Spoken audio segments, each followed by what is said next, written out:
Rosodiri, it's great to have you. How are you doing? I'm doing fine, Rufai. Good morning to you. Good morning, the doctor. Good morning to all our viewers out there. Yeah, we begin with China on the global front. China has fallen back into deflation territory. The latest inflation numbers coming out, CPI into negative region of 0.2 in line with estimates. PPI, the producer side, falling by 2.6. Food and drink falling. Look at pork, 30% drop. I hear they have an oversupply of pigs over in China. And so foods also, we see that dropping as well. So, you know, China exports have slowed. There's low demand for items, geopolitical concerns, you know, currency issues as well. So that's what we're seeing there. More on the loss side, the famous Vision Fund from SoftBank, they lost about, what, $6.2 billion in the quarter. They just released their earnings for SoftBank.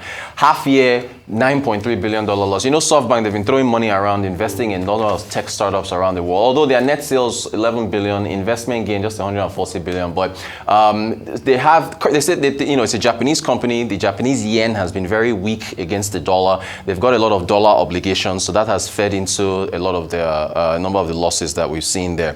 Emirates, record earnings for them, $2.7 billion profit for the half year.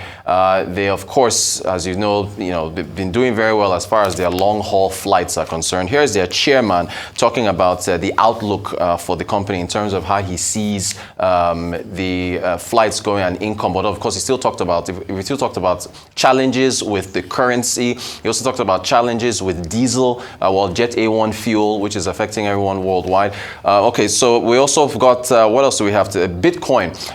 Okay, so here is the quote. We do have the quote from the chair. So it says, for the second half of 2023-2024, we expect customer demand across our business divisions to remain healthy.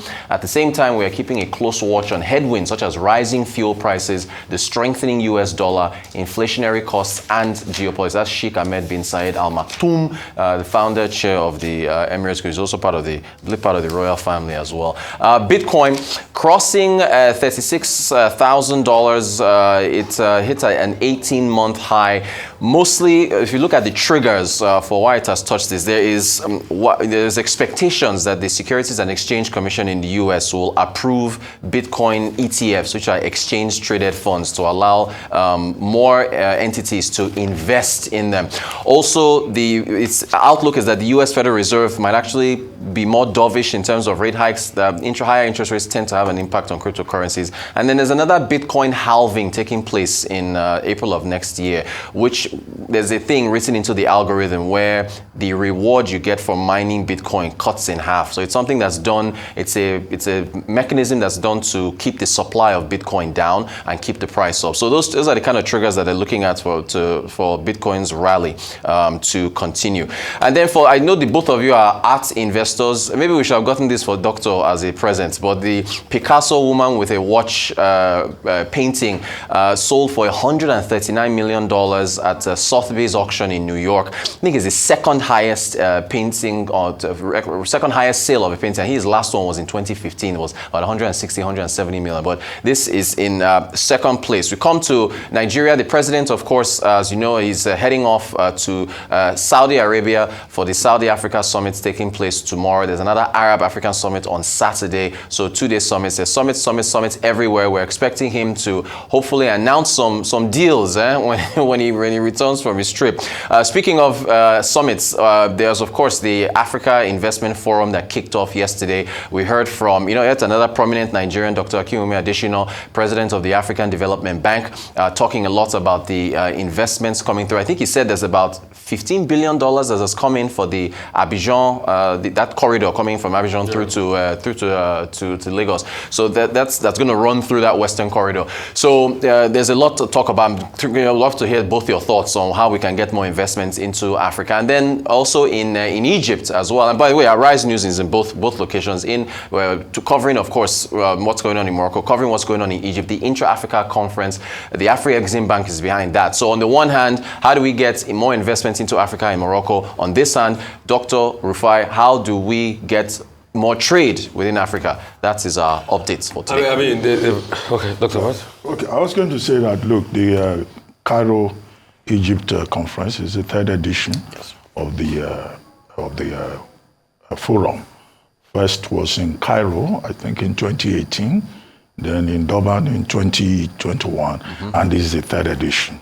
And President Olusegun Obasanjo is the chairman of the board of advisors. And I saw something that he wrote in which he was very enthusiastic about the idea of intra-African trade. You know, Africa, yes, everybody wants to do business with Africa. They say it's the last frontier.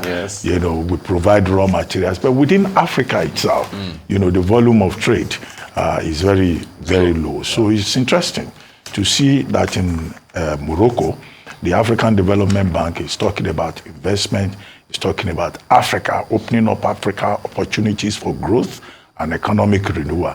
And then in Cairo, Egypt, you know, the main conversation also is about trade and investment. And in any case, that piece I said President Obasanjo wrote, over 1,600 exhibitors, and expected gain from it running into about $200 billion and more, and then giving opportunities for, you know, participants from 55 African countries and also from outside the world. But that of Egypt is by Afreximbank, right? Yes, Afreximbank in collaboration with the African Union Commission. And the focus is the African Free Continental Trade Area Agreement, which has not really, you know, been... Hasn't taken off just yet. Yeah. It's not, you know, it's not on the table yet. It's still at the level of discussions. I think what is important is for, you know, these forums to continue to yield concrete results. And it's not just about trade. Part of the AFTA framework also talks about infrastructure, particularly transportation, opening up Africa. So we may say we have intra-African trade, but the basic infrastructure that is required also has to be there. And there's heavy focus. Flights, doctor. Yes. Flying within Yes, that's how I said transportation. And then basic focus on the medium and small scale enterprises. Well, President Tinubu, I think we discussed his trip to Saudi.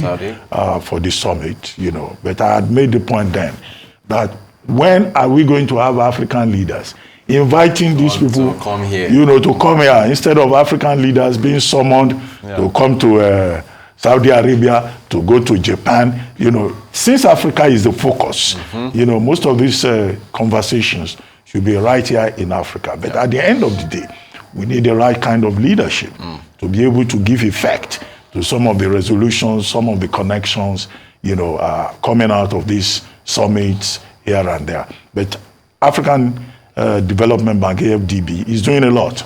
Very commendable. And Afreximbank is also all over the place. It's also doing both a lot. by Nigerians. The two of them. I mean, so very great prospects for the African continent. But the problem has always been, yes, all the talk is good. It's not that we lack conferences, but the follow through.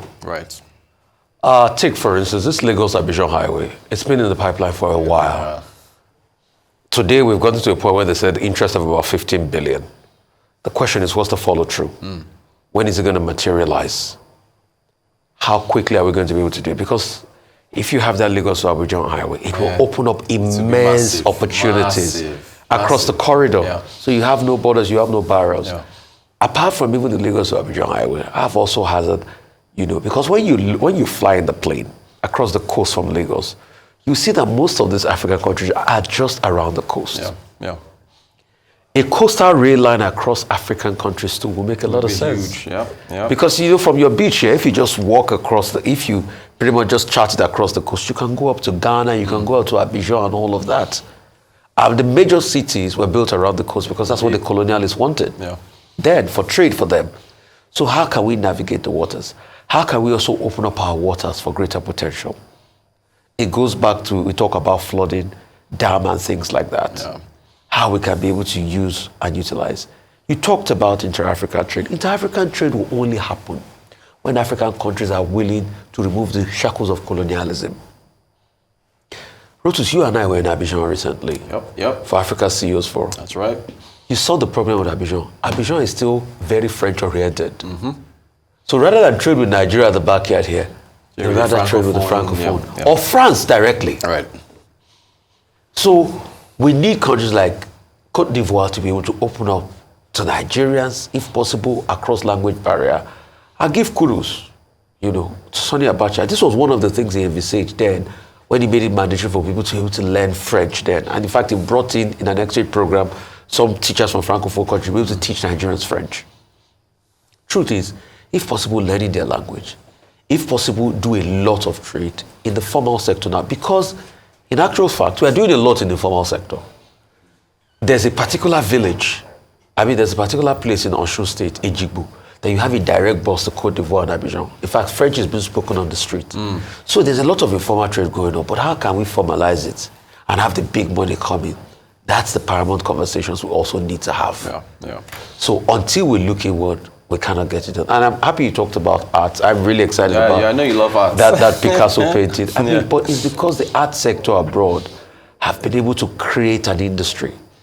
Apart from this Picasso's work, there are also works from the likes of Alberto Giacometti, that sold The Walking Man, I think well over 100 million work, Van Gogh to well over 100 million work. But look at the auction house like Sotheby's. They have a proper defined structure in place. Look at auction houses around the world. Nigerian artists too are also doing well. The likes of Injiniba, Crosby. Look at the recently held Artex. You have art worth hundreds of millions. Nigerian artists are already getting the pride of place.